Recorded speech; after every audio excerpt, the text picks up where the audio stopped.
在同婚法通过，这是一个历史的分水岭。虽然并不是完成了全面的立法工作，因为毕竟还是有一些这个法律上不尽如人意的地方，还有待后续修法。但无论如何，那是一个台湾非常重要的分水岭。从那以后，台湾的同志可以拥有合法的婚姻权利，当然也就拥有了民法中所有在婚姻中的夫妇所拥有的权利。这可以说是台湾的社会运动的某一个重要的里程碑。在分析他们的观点之前，我先谈谈台湾社会的背景。台湾呢是一个儒家社会，当然在多元思想冲击下，也已经不存儒家了。但是毕竟儒家还是影响台湾社会非常的深远。儒家是一个重视家庭跟家族的系统思想。那么在这种系统思想下，对于不进入家庭的人，基本上是不太友善的。所以古中国你可以看到很多反对生人生女的理由，其实就是认为他们没有尽到家庭的责任。再来一点呢，他们也非常的务实去看待在既有的家庭与婚姻制度下所出现的状况。比如说有钱有权的人三妻四妾这个问题，这个问题不好解决，因为这个站在有钱有权这一边的统治者，他怎么可能去废除三妻四妾这样的现象呢？他们怎么可能提倡一夫一妻呢？那不是触了皇帝的眉头吗？所以他们的统治逻辑就是准许三妻四妾，但是呢，为了维护家庭跟家族的整体利益，必须要维护大太太的权益，把一些妾、小太太的身份地位压低，连小太太所生的儿女身份地位也被压低，也就是所谓的嫡子跟庶子的分别。大太太生的是嫡子，小太太生的都是庶子。于是家族的财产的分配继承，当然是要由嫡子优先，特别是嫡长子。那么这样的一种宗法制度呢，达到一种家族延续的平衡。如果我们懂了儒家的思维逻辑，就知道说，他们面对这个社会上有许多同性恋者，这是自古以来就有的，不可能改造他们。那怎么对待他们呢？同样的，也是给他们一些安顿。也就是说呢，不会不容忍他们的存在，但是呢，也不会让他们进入到一种名正言顺的婚姻体系里面。因此，大家可以相安无事。好，所以在这个背景下，台湾的常民文化呢是这样的：对于同性恋，一般民众多多少少觉得不习惯，或者甚至于不顺眼。但是呢，基本上还没有到深恶痛绝的程度，也没有到恐惧的程度。可是，在这一波的反同恐同运动中，它带进了一个台湾庶民所没有的概念，那就是圣经的语言。从主流神学家在诠释圣经的角度来看，似乎圣经就是这么说的，把同志的行为当作淫乱，把同志的淫乱当作是世间灾祸的产生的罪魁祸首。于是，这样的宗教的信徒，他们对于同志就产生了极强大的深恶痛绝，以及很强大的恐惧感，因为他们担心灾祸降临。那么这些人呢，本来在台湾所拥有的力量并不大，大概占5%左右。因此他们也知道，光是谈圣经怎么说，可能没有办法影响到台湾民众，跟他们站在同一立场，反对同志。于是他们相中了儒家的核心价值，那就是家的价值。这个确实是捅到了台湾社会的弱处。以儒家文化为基底的台湾社会，对家确实是非常重视的。于是，这些宗教人士组成了，简而言之叫做护家盟这样的一个团体。他们吸纳了各宗教人士，以冲淡少数宗教的敏感度，形成浩大的声势。同时呢，把维护家庭幸福这样的一个诉求拿来打动民心，让人们感觉，一旦同志拥有婚姻，那么我们的家就被摧毁了，我们家庭的成员之间的这个和乐，以及我们的幸福感就会被摧毁了。那么这样的诉求有没有影响？有的。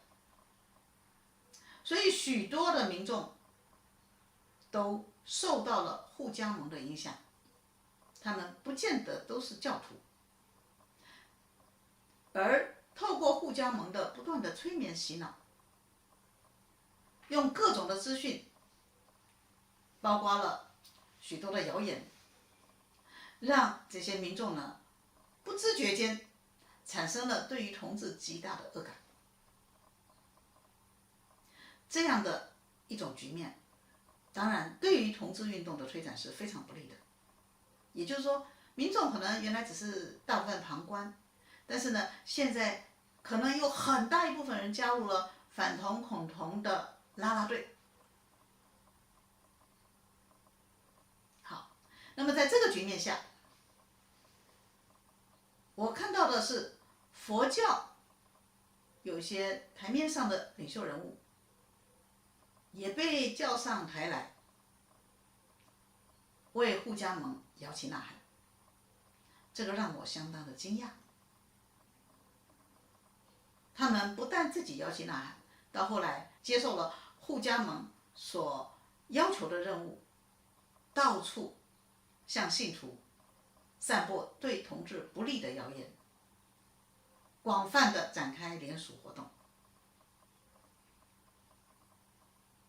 好了，面对这样的局面呢，我当然对于佛教的这些法师发出箴言。我提醒他们，家不是唯一的价值，这你应该同意吧？否则，你出家算什么呢？否则，佛陀算什么呢？但是护家盟已经把家的价值无限上纲，当作唯一的价值。那么请问，你加入护家盟，你帮护家盟摇旗呐喊，你把你自己摆在哪里？你不是搬着砖打你自己的脚吗？你不是甩自己的耳光吗？好，这时有一些佛教团体的法师与居士呢，就开始也要努力的从佛经里面找到证据，来反对同志。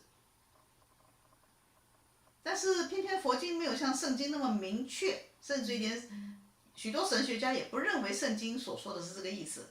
更何况佛教的典籍里面，好像没有针对同志说到他能不能婚姻这件事情。于是呢，他们大体来讲出2个理由。第一个理由就是同志业障深重，第2个理由呢是同志行为是邪淫的。那么针对这2种理论呢，我都加以破解。首先呢，针对同志业障深重这件事情，我提醒大家，佛弟子们，请问我们哪个人没有业障？我们只是不同的业障而已。男士有男士的业障，女人有女人的业障，老人有老人的业障，小孩有小孩的业障。因此，大家都是50步跟100步之别，不要把别人的业障拿来诅咒人家。更何况，即便同志有他的业障，那也不应该是我们拿来反对同志的好理由。因为佛陀的核心教法就是令众生离苦得乐，而不是消灭我看不顺眼的众生。在这个情况之下，我们怎么可以跟着其他宗教团团转呢？你知道有些宗教甚至于是要消灭同志的。怎么消灭呢？用严刑酷法来判同志死刑，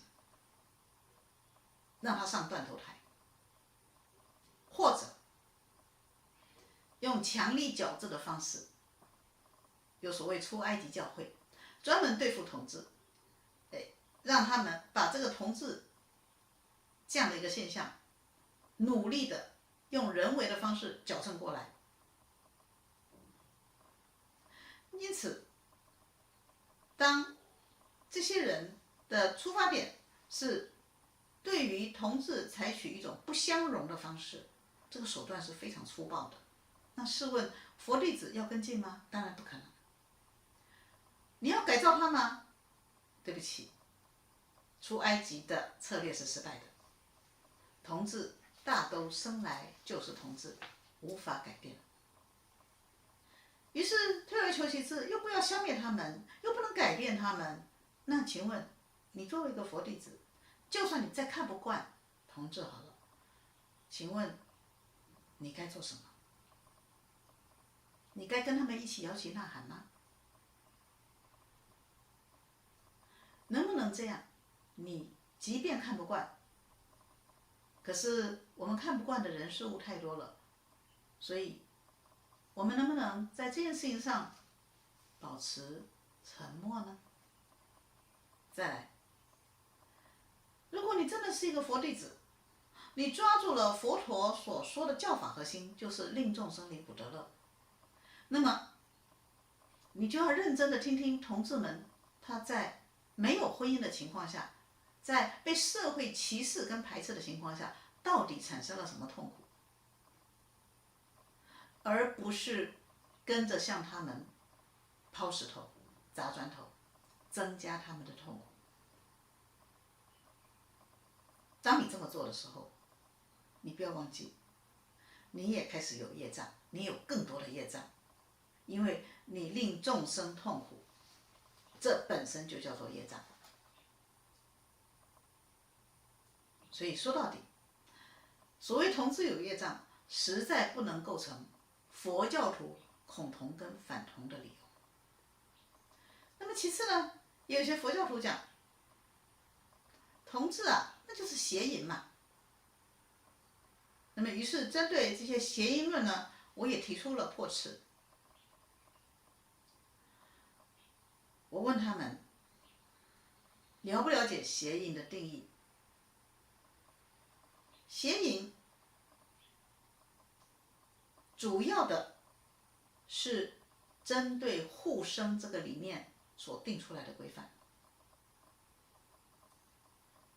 怎么说呢？只有在家界才会讲邪淫，出家界根本就是不能淫，就是正淫也不可以，夫妻关系也不可以，所以出家界有出家界的理由。所以我们这同志又不是出家人嘛，所以我们不用从出家僧侣的戒规来看他们，我们要从在家的五戒来看待他们。那么我们就要清楚，五戒它的诉求根源是护生，不杀生、不偷盗、不邪淫、不妄语、不饮酒，所有这五戒扣住的核心的价值其实就是护生，因为杀生会恼害众生，带来痛苦。这个偷盗会让众生的资财减少，带来痛苦。邪淫会让众生的配偶以及他的家人，尤其他的子女带来痛苦，诸如此类。所以不邪淫，它有很大的意义是在保护配偶，保护子女。其实另外一方面也保护自己的身心灵。不要让自己被强烈的欲望所吞噬。也就是说，虽然同样都有男女之欲，还是有强弱之分。有些人一辈子安于一个配偶，相安无事；有些人呢，一辈子就是在不断的见异思迁、拈花惹草。所以每个人对于这个淫欲的需求还是不同的。所以不邪淫戒呢，是提醒我们，虽然你没有办法全然的脱离情欲的生活，但你得要学着节制自己，否则对于你的生命的成长会构成障碍，而且也会制造你更多非常混乱的情欲生活，而带来你自己跟别人许许多多的烦恼与业障。所以站在这个角度来说，我们来看看同志这个行为算不算邪淫呢？从我们刚刚讲到的护生的观点来说，假设同志彼此都是未婚未嫁状态，那有什么侵犯到配偶权益的地方吗？有什么让对方的子女感受到痛苦的地方吗？假设没有，为什么判定它是邪淫呢？那么就着个人的身心灵来说，假设我们同意说不应该拈花惹草，不应该有泛滥的性关系，这个异性恋要接受这样的规范，那请问同性恋要不要？要咯，对不对？照我们的不邪淫的逻辑是要咯。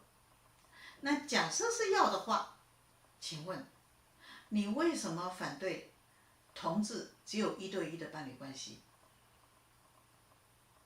你不可能让他出家成为僧人，那你又反对他在婚姻中规范自己的情欲，节制自己的情欲，那你不是一边指着他的鼻子骂，一边又把他推向火坑吗？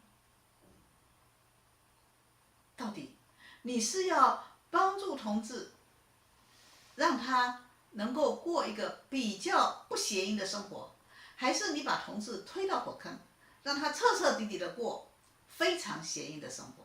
你的目标到底在哪里？因此，请问佛弟子有理由反对同志婚姻吗？以上是我针对佛教的内部2种反同的核心言论所给予的回应。那么在我的论文里面还可以再分析的就是属于 LGBT 运动里面有不同的类型、不同的言论，但是限于时间的关系，我在这里就暂时打住。谢谢。